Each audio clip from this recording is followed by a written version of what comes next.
Kaugnay na lagay ng panahon, makakausap natin si Pag-asa Weather Forecaster Alvin Pura. Magandang umaga, Ginoong Pura. Opo, magandang umaga po Ma'am Cara at magandang umaga rin po sa inyong mga viewers.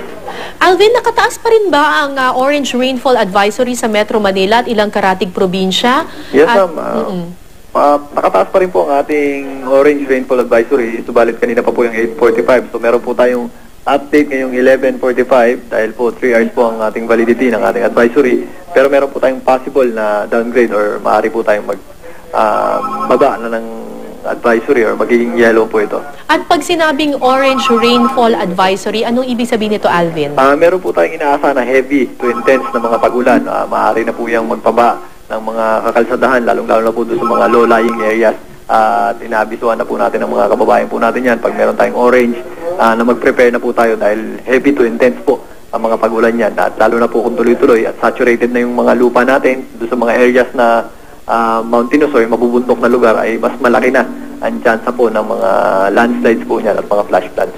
Alvin, ang nagpapaulan ngayon sa Central Luzon at sa Metro Manila at sa mga karatig pa na probinsya ay yung hanging habagat na pinalalakas ito nung bagyo na nasa labas ng Philippine Area of Responsibility.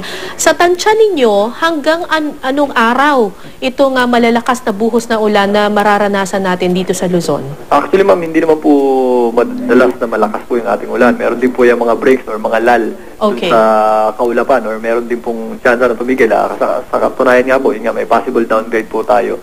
At yung ating habagat po, inaasahan pa natin sa susunod na 2 hanggang 3 araw dahil nga po yung ating bagyong may international name na Pamuk or yung tropical storm po natin, inaasahan po natin yan na lalapit ng bahagya at pupunta po sa area ng Southern Japan.